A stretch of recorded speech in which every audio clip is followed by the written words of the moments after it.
kita lagi ngomongin policy gitu. Kalau misalnya tadi bilang dikasih tahu dulu, kamu anak muda, mestinya apresiasi. Justru yang saya lakukan adalah mengingatkan, Mas Wapres, ini tuh sudah ada loh dikerjakan di Lapor 1708 dari zaman SBY. Ini udah ada loh contohnya di DKI Jakarta. Pakai jaki, ya udah pakai itu aja, silahkan ditiru. Nggak mau nyebut siapa yang bikin, fine, nggak ada masalah, karena yang kita butuhkan adalah kebijakan yang bisa dirasakan oleh semua orang gitu kira-kira. Jadi bukan dalam konteks ini belum dikerjakan, justru ibaratnya gini, sebelum jalannya mundur jauh ke belakang, baru nanti sadar, oh iya ternyata arahnya salah ya gitu. Lebih baik kita kerjakan sekarang secepatnya, diingetin, syukur-syukur didengarkan dan lalu dikoreksi gitu. Dan ketika itu didengarkan dan dikoreksi, alhamdulillah berarti apa yang sudah dikerjakan oleh anak bangsa, banyak orang ini lewat open government, lewat Lapor 1708, lewat Jakarta Kita dan segala macamnya, dan kanal-kanal aduan yang juga dimiliki oleh banyak kepala daerah, misalnya Jabar punya Jabar Quick Response gitu segala macam, itu bisa ditiru, dipakai, dan akhirnya bisa bermanfaat buat banyak orang. Jadi ini bukan tentang egoisme siapa bikin siapa dan segala macamnya, bukan. Ini tentang saya pengen, dan mungkin banyak orang juga pengen, apa yang dikerjakan itu punya dampak positif buat masyarakat, dan ya udah pakai aja, nggak usah nyebut siapa-siapa juga fine-fine aja kok, toh yang penting kebijakannya bagus buat masyarakat gitu kira-kira. Saya jawab sedikit Om Bang Karni, sorry saya jawab dulu ya, saya kasih tahu kamu. Kamu tahu nggak transfer daerah yang kamu katakan tadi salah? Berapa banyak provinsi yang mampu punya yang punya pendapatan daerah yang bisa membiayai daerahnya sendiri? Saya tanya, tahu nggak? Nggak ada ininya sih, nggak ada relasinya saya sebenarnya. tanya, Anda nggak tahu. Anda nggak tahu makanya jangan ngomong. Jadi berapa Bu Irma? Kalau Ya misalnya gini yang ya, benar? saya kasih tahu. Jangan Jadi berapa? cek, nggak perlu cek Bapak. Bapak tenang aja, ada saatnya Bapak nanti bicara. Sekarang zaman digital sudah lebih canggih, ya kan? Tapi Pak Gibran ini minta mereka datang. Minta mereka datang supaya dia bisa lihat dengan mata kepala sendiri mana sih yang betul-betul masalah yang harus diselesaikan. Ya. Kan begitu. Makanya saya bilang tadi, jangan bilang mundur ke belakang. Ya. Ini langkah besar, karena kenapa saya bilang langkah besar? Wakil Presiden yang melakukan. Kalau TGUPP yang melakukan, kalau di SBY itu memang ada helpdesk-nya yang melakukan, pasti beda. Karena mereka nggak punya otoritas. Nah ini ada orang yang punya otoritas, itu loh maksud saya. Ya, tapi sedikit koreksi Bu, jadi dana transfer daerah itu ada dana alokasi umum, ada dana alokasi khusus, ada dana bagi hasil. Saya nih betul. Tapi saya ini anggota DPR. Itu tidak ada hubungannya, tidak ada hubungannya sama penyelesaian laporan Bu. Saya anggota DPR, saya yang memberikan dana itu ke daerah. Setuju. Di mana saya bisa menyetujui mana yang DAK, mana yang DAU, itu saya tahu persis. Tapi kan nggak ada hubungannya sama laporan Bu. Berapa yang namanya? Oh enggak. Jadi apakah gini? Sorry. Berapa yang dibutuhkan daerah hari ini? Pakai, tahu nggak pakai apa? Kalau kemarin itu ya, itu daerah bisa mengajukan seenak-enaknya. Berapa yang dibutuhkan? Mandatory spending 10%, 20%. Sekarang nggak boleh lagi, pakai blueprint, ya, pakai peta jalan, harus jelas, sehingga dana yang digelontorkan ke daerah itu sesuai dengan apa yang harus dikerjakan oleh daerah. Nah, kenapa saya tadi bilang ini langkah maju, bukan langkah mundur. Karena di sini ada otoritas yang kemarin nggak ada otoritas. Jadi Bu, sorry Bu, sebentar Bang Kali klarifikasi sedikit. Jadi ketika misalnya ada pemerintah daerah yang nggak nyelesain laporan, itu berpengaruh sama DAU sama DAK-nya gitu kira-kira ya? Kan kalau DAU, DAK itu kan alokasi pembangunan yang diusulkan ke Bappenas dan lain-lain lewat Musrembang Nasional dan lain-lain segala macamnya dan lain. Ketika kita hubungkan dengan masalah yang kita bahas sekarang ini laporan Mas Wapres ini. Jadi ketika misalnya ada pemerintah daerah yang nggak menyelesaikan laporannya, maka DAU dan DAK-nya dipotong gitu kira-kira. Sudah berjalan belum sekarang ini? Enggak, makanya kan saya butuh klarifikasi karena tadi kita lagi ngomongin pelaporan, sistem pengawasan dan segala macamnya. Tapi masuknya ke DAU, DAK, transfer daerah, pembangunan dan segala macamnya. Betul. Berarti nanti ketika misalnya laporan yang nggak diselesaikan sama pemerintah daerah, maka itulah bedanya saya bilang Anda nggak ngertinya di situ. Bukan, kita jadi bingung. Ini masalah. Mau ngomongin apa? Yang kita bicarakan masalah bukan dana. Kalau dana pembangunan tidak dilakukan, potong dong. Itu betul. Betul. Tapi Kalau itu saya sepakat, tapi ini kita ngomongin laporan bukan ngomongin pembangunan. Lah, tadi kan Anda ngomong soal transfer daerah. Ibu yang ngomong duluan, Bu. Saya ngomong tadi, Ibu yang ngomong duluan. Yang ngomong duluan tuh Ibu. Kamu Enggak, yang saya ngomong. ngebahas itu, Bu. Yang saya bahas adalah ini ada laporan, Mas Angga laporan itu bilang gak ada korelasinya. Nanti Ibu yang dari ngomong by duluan. system itu mengontrol itu semua. Anda gitu. yang bicara pertama soal transfer daerah Baik, itu baik. kalau tidak dikerjakan tidak Enggak, bisa. enggak. Kan Anda tanya tadi sama saya. Bukan itu ya, saya nggak ngomongin tentang transfer daerah, Baik, seperti baik. Audiak dan lain-lain. Enggak. Salah itu. Itulah teman-teman perdebatan Ibu Irma dari politisi Nasdem dan Angga Putra mantan anggota TGUPP DKI Jakarta. Ya emang Ibu ini ngaco, ngawur. Tiba-tiba ngomongin transfer dana. Makanya Mas Angga ini ngomong ini kok nggak ada korelasinya. Yang pertama kali bahas transfer dana itu Ibu.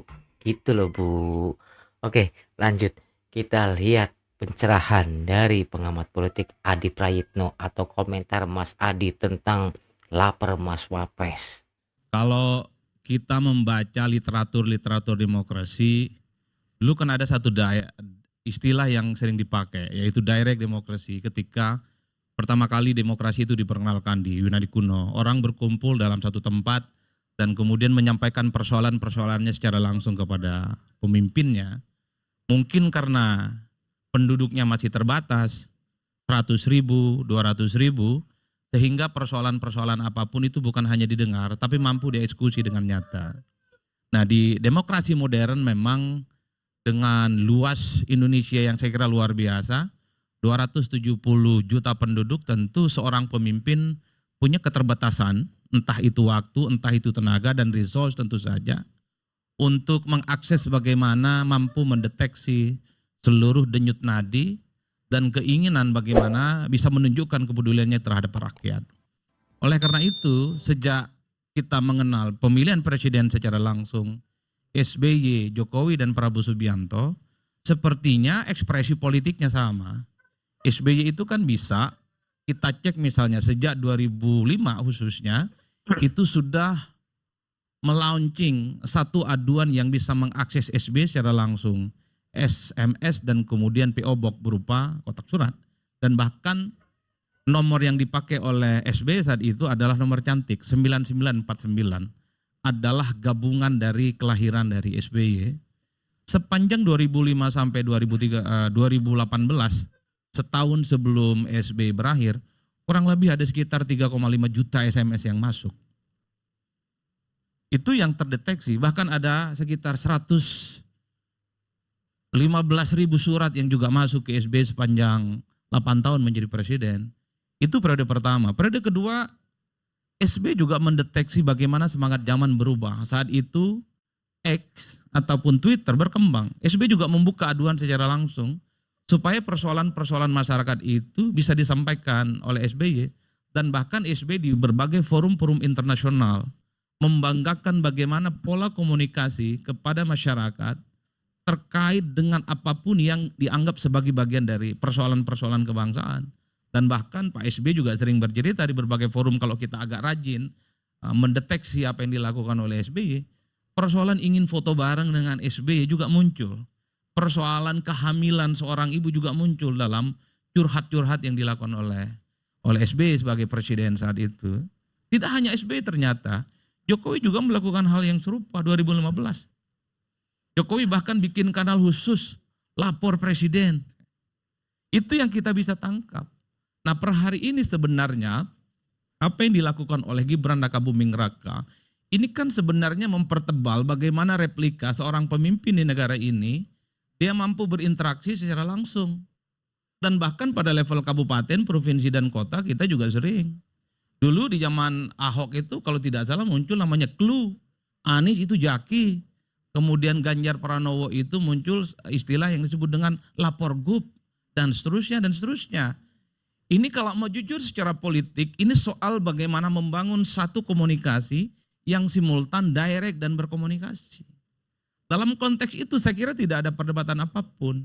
Karena ini kan menyangkut soal bagaimana selera politik seorang pemimpin, dia memanfaatkan kecanggihan, dia memanfaatkan momentum, dia memanfaatkan bagaimana situasi politik yang berkembang, di mana medsos itu tidak bisa dianggap remeh, karena sudah menjadi variabel penting. Problemnya adalah kenapa diskusi soal lapor Mas Wapres ini ramai? Satu, problemnya itu adalah bahwa pengaduan-pengaduan langsung yang selama ini diberikan oleh masyarakat, kita itu tidak pernah mendengar secara nyata, secara detail bagaimana progress reportnya.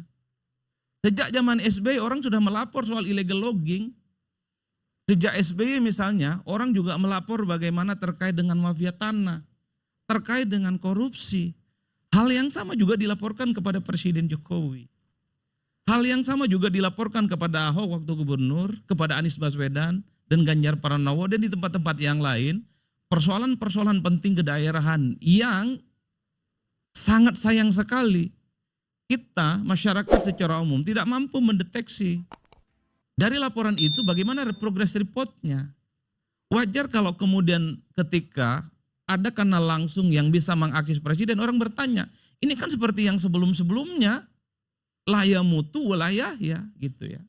Yang nggak hidup dan nggak mati, tampilannya ada soal komunikasi langsung dengan presiden, wakil presiden, para menteri dan pejabat, tapi pada level eksekusi sama saja dengan yang sebelumnya. Inilah yang kemudian membuat kenapa pertanyaan-pertanyaan soal apakah lapor langsung ini bisa menyelesaikan persoalan ataupun tidak. Kan itu perdebatannya. Nah yang kedua, ini harus kita cek ya. Saya 2-3 hari ini agak sedikit main tuh di X dan IG, respon dan pertanyaan secara umum terkait dengan apakah lapor khusus kepada wakil presiden ini efektif atau tidak dan akan mampu menyelesaikan persoalan. Termasuk misalnya bagaimana engagement masyarakat untuk melaporkan persoalan-persoalan yang ada di sekitar. Sorry to say, kalau di X itu memang kesannya negatif bang. Sangat negatif. Di IG agak sedikit mulai muncul harapan-harapan. Jangan suudzon, jangan buru-buru menghakimi. Meski harus dikatakan 80% mostly mereka mengatakan sama wae dengan yang sebelumnya, nggak ada respon. Rata-rata laporan misalnya kalau ada WhatsApp, ini sudah 2 hari centang 1 tuh, tak ada respon. Ada yang 3 hari misalnya nggak ada respon dan seterusnya dan seterusnya. Jadi sikap apatisme ini sebenarnya didasarkan pada satu realitas politik yang memang tidak bisa dibantah.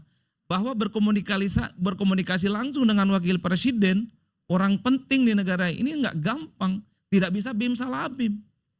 Apa yang disampaikan oleh abang kita dari Sidoarjo, juga melapor soal mafia tanah, ini nunggu 14 hari. Nanti akan diteruskan kementerian terkait, nunggu lagi berapa hari. Nanti diteruskan ke bupati, gubernur dan seterusnya, agak panjang. Nah, karena ekspektasi masyarakat itu begitu besar dengan aduan ini, bukan kesan positif yang justru timbul. Jadi efeknya itu negatif bang. Karena kan ada kesan, kalau mampu mengakses wakil presiden, persoalan yang selama ini nggak selesai, persoalan yang selama ini berbelit-belit, persoalan itu yang nggak tuntas, itu bisa tuntas dalam sekejap bang. Kan begitu jalan ceritanya. Ya untuk apa juga kita ngadu ke presiden dan wakil presiden, kalau persoalannya juga menunggu waktu yang lama. Kan itu yang terjadi. Untuk apa juga misalnya berkomunikasi dengan presiden secara langsung, kalau responnya berbelit-belit dan sangat birokratis. Nah itulah teman-teman statement atau pendapat dari pengamat politik Adi Prayitno. Nah saya ingin komentar yang pertama. Maksud dari Bang Angga Putra ini Bu Irma, kenapa jauh lebih mundur? Maksudnya ini dari sistem. Sistemnya itu udah ada loh yang bagus. Tinggal diikuti, kalau ada yang kurang tinggal diperbaiki atau dikembangkan gitu loh. Kan nggak mungkin seluruh masyarakat dari luar pulau ke Jakarta ujuk-ujuk cuman laporan. Nah, Mas Adi Prayitno pun berkomentar, ini birokrasinya ini panjang. Udah laporan jauh-jauh kita nunggu, laporan diproses saja nunggu 14 hari. Belum birokrasi berikutnya itu loh maksudnya loh. Ada sistem, kita tinggal memperkembangkan atau mengembangkan sistemnya maksudnya itu loh Bu. Ya, komentar yang baik teman-teman. Gimana menurut teman-teman tentang lapor Pak Wapres ini? Penting atau enggak? Atau perbaiki atau kembangkan sistem yang udah ada? Ya teman-teman, komen yang bijak dan mendidik. Jangan lupa like, komen, dan subscribe. Nyalakan lonceng notifikasinya. Salam netral. Assalamualaikum.